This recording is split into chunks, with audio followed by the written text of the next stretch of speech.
On this episode of the Turnbuckle, we get some more details about the WWE Day 1 pay-per-view and why it was canceled. We get to talk about Solo Sikoa and how he admires Logan Paul for taking pro wrestling seriously.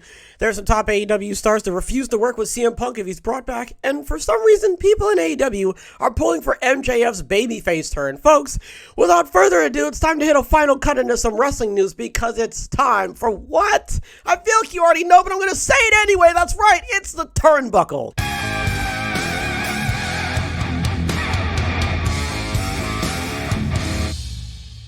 I feel like the thing knows when I've got like a banger intro and it just doesn't want to work for some reason. So, you know what? You're not going to best me. Okay, glitchy Steam Stream Deck thingy. I'll just cut it out. So there.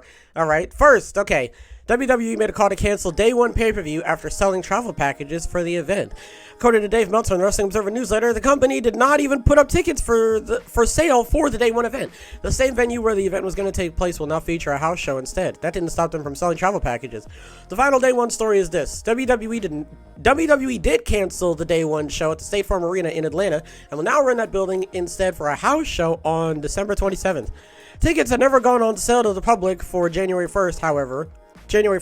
However, there were punctuation, man. Punctuation. Yeah, I'm gonna die out here. I'm gonna shrivel up and die. Put some periods in there, or some commas, or some semicolons. For the love of God, I'm gonna trip over my own words here. I'm already dyslexic.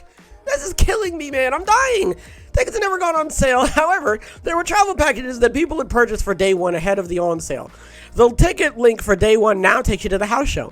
The decision to not run on January 1st had to have been made prior to September 23rd, but they didn't let anyone know because they didn't let anyone know because they canceled the on sale. The original idea was to move the pay-per-view to December 27th in Atlanta, and then they canceled the December 27th house show in Detroit.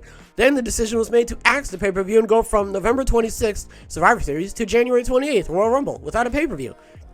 Okay, so it sounds like here's what I'm going to do, okay? I'm going to do my best. I'm going to use both of my brain cells right now to try and piece together why exactly. It sounds like they were like, all right, Day 1. Sounds like January 1st is a good idea. No? And everyone nodded, right? I don't even know why they decided not to do it. I'm reading this, and this does not seem... Maybe I'm just an idiot. Originally, it sounded like they didn't necessarily know what to land on.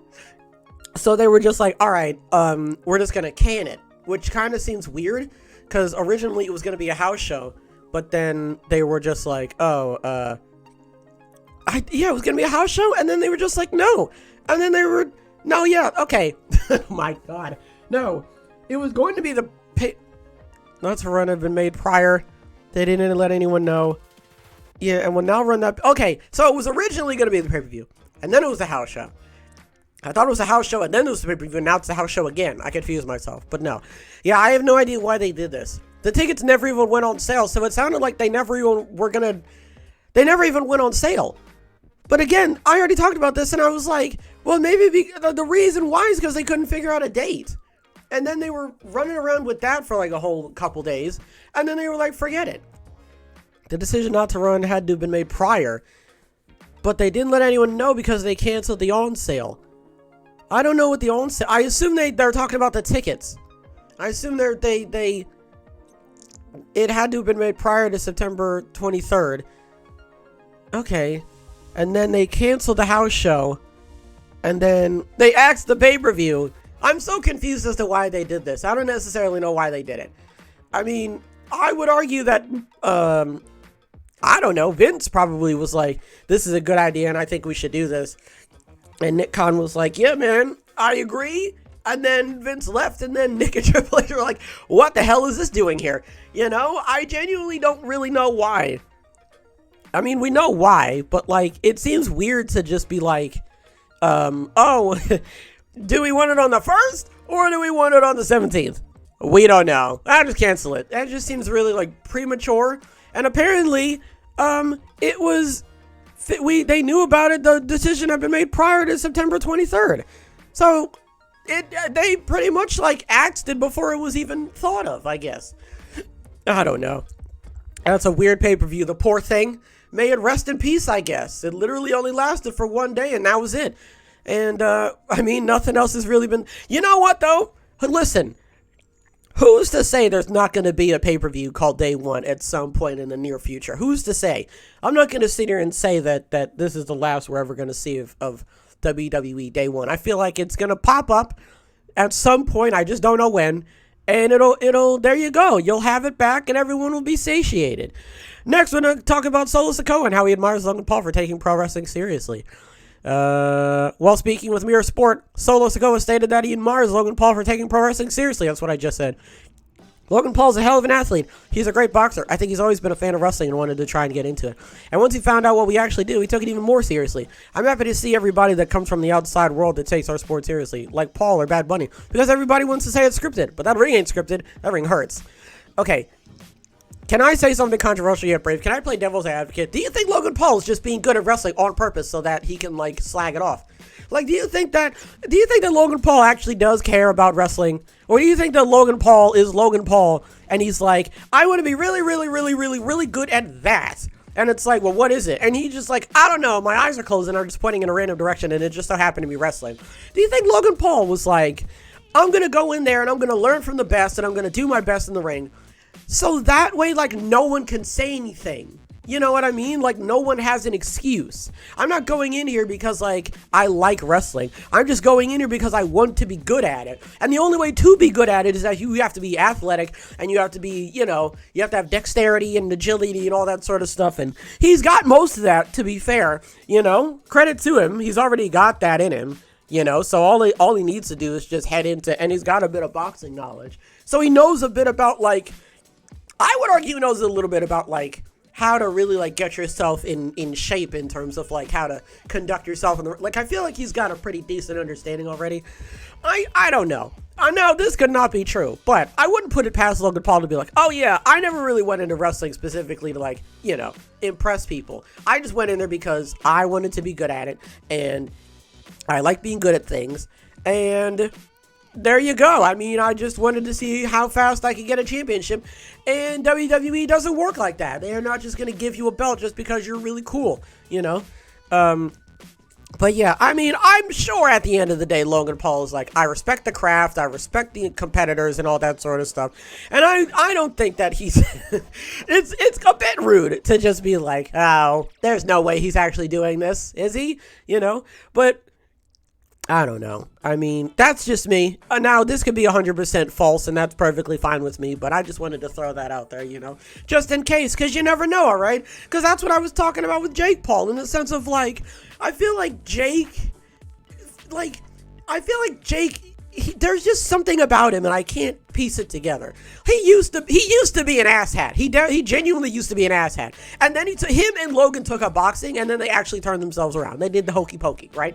So I feel like now Jake Paul would probably go into it with a bit more of an open mind than he would if, you know, this was like a couple years ago before he had boxed. Like, if he had gone in there, he would have gone down the LeVar Ball route. Do you remember when LeVar Ball and, LeVar and his kids were on there, and, like, bruh, he took his shirt off, and one of his kids said the soft N-word. That was great. But that's the thing of, like, if you don't know about it, right? When I say no, I mean, like, if you don't genuinely know, like, how to, like, conduct yourself in a wrestling ring, you're gonna, like, make mistakes, right? You're gonna, like, say stuff you're not supposed to say, or, like, you're just gonna look out of place. Like Snoop Dogg or what was his name? The guy, Jon Stewart. Like, if you don't know about it, you're gonna look like, it's just gonna look really weird, you know? Unless you're like, well, no. Because I was gonna say, well, Snoop Dogg did do a move. I mean, did he? He jumped off the turnbuckle. Like, I could do that, you know? Like, 20 minutes, I could do that, you know? But the point is, I feel like Logan Paul and Bad Bunny, and to a certain extent, Jake Paul, I feel like now, right, in this day and age, if you're going into wrestling, you're going into it because you like it. And I don't want to sit here and slag Snoop Dogg off and say, oh, he doesn't like wrestling. But, like, look at Snoop Dogg and look at wrestling. Like, those two don't go together, or at least they shouldn't. But then again, Snoop Dogg and Martha Stewart are out there, you know, knocking people over. So, like, you know, anything can happen in the world of wrestling. So I can't sit here and say that, to be honest with you. So you know what, Snoop, D-O-double-G, if you're watching this, because I know you are, and you're rolling a fat one right now, okay? I have no ill will towards you in terms of wrestling, you know? But I'm just saying, Snoop Dogg isn't going to be hitting Canadian destroyers and you know, moonsaults. He's not going to be doing the luchador thing where he's on the top rope and then he bounces on Brett's rope back to the top rope and then move. Like, he's not doing all that. You know what I mean? Like, I would genuinely say Logan or Bad Bunny are going to do that before Snoop Dogg does. Jake Paul might do it. And the only reason I keep mentioning is because Logan did say, hey, I want Jake Paul to be in this. But as I said previously, I don't know, man. I don't know what it is. Why do I feel like he's not going to take it seriously? I have no idea. Mind you, I have nothing really to base that off of because he's doing boxing, and he's doing phenomenally in boxing. So I feel like wrestling wouldn't be too much of a stretch of the imagination, you know? So I mean, at the end of the day, really, what's the word we always say? We have to wait and see what happens. Only time will tell.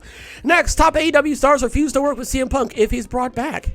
Let's see. According to Wrestling Observer newsletter, notable top stars on the company refused to work with Punk. Should he be brought back to the company?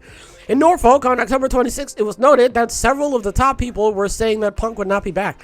A few names were mentioned, with Chris Jericho being the name mentioned most, but that many, if not most, of the key top names were saying that they wouldn't want to work with him. So, for those of you that don't know, Chris Jericho called him a cancer, and I don't know when they spoke, but Chris Jericho was like, yeah, he's a cancer. And he's a detriment to the locker room. And then Punk was like, that's not his business or something. I don't know. It sounded like they just recently spoke to each other. I don't know. One top star noted, Punk won't be back. His value on screen isn't 1% worth the hassle in a black cloud he causes backstage. Another top star noted the team has decided he's out, and regardless of some being willing to work with him, the collective decided that he was voted off the island. So, that's pretty much it. If that is, listen, I don't understand where people are getting this notion that Triple H is going to take CM Punk back. I don't understand where people are getting this from. And I will scream about this until the cows come home. Because if it does happen, that'll just make everything that I say twice as funny. That's low-key the reason why I'm doing it, because if he does come back, I just want to watch all my clips back and go, ha, you idiot, you know, to myself. And it'll be funny. But so I recently watched, last night I watched OSW's review of All Out, and I shocked myself because we have been talking about this CM Punk, MJF being a babyface and debuting it All Out, and that's where the firm showed up. Like, we've been talking about this and that for so long that I completely forgot all the matches that even happened on that show. I forgot about the stinker that was Ricky Starks versus Powerhouse Hobbs. I forgot about the first tag team championship match between Swerve and the Acclaim. I forgot about all that. The Elite versus, what was it? Hangman? Yeah, it was the Elite versus Hangman and the Dark Order. Like, I forgot all about that, man. Like, all of it. And I remember when all that happened. But we have been so enthralled in this CM Punk thing that it had completely right over my dome, you know? I really don't think Punk is coming back. Especially after refreshing my mind on the stuff that he said about Colt Cabana and just the way that he delivered the message, you know, at the media scrum. And another thing, too, everybody, I feel like more people should be talking about this. Why did Tony Khan not say anything? I mean, a lot of people did touch on it as to why he didn't do anything and it didn't really help. But I really think we should be pointing the finger more to, like, now that whole thing with CM Punk is actually, like, dead in the water, like, I think we really should look to Tony and be like, now why would you say that? You know, like, no, you know, like, explain your reasoning. You know what I mean? Like, what was going on with you there? What happened? You know, it was really weird. It was just such a weird thing, man. And to think that the catalyst for all of this, if you remember, the whole reason why this started is because Hangman went into business for himself. And he went after Punk.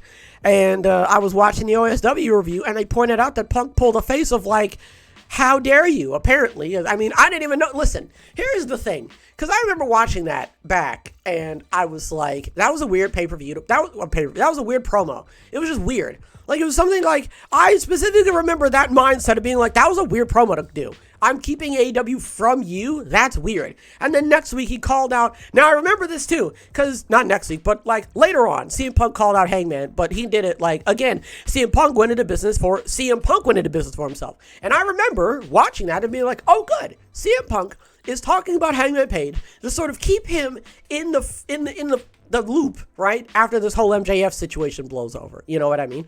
So I didn't think anything of that, you know. And then I find out that, you know, Punk was really coming back to it. And OSW made a good point of like how Hangman sort of did like that one thing, and you could obviously tell that Punk did not let it go, right? And that's which brings me back to my first point. There's just no way Triple H is taking CM Punk. And I'm sure some of you at this point are like, we get it, man. But like, it's floating around a lot to the point where like people are expecting it to happen, you know?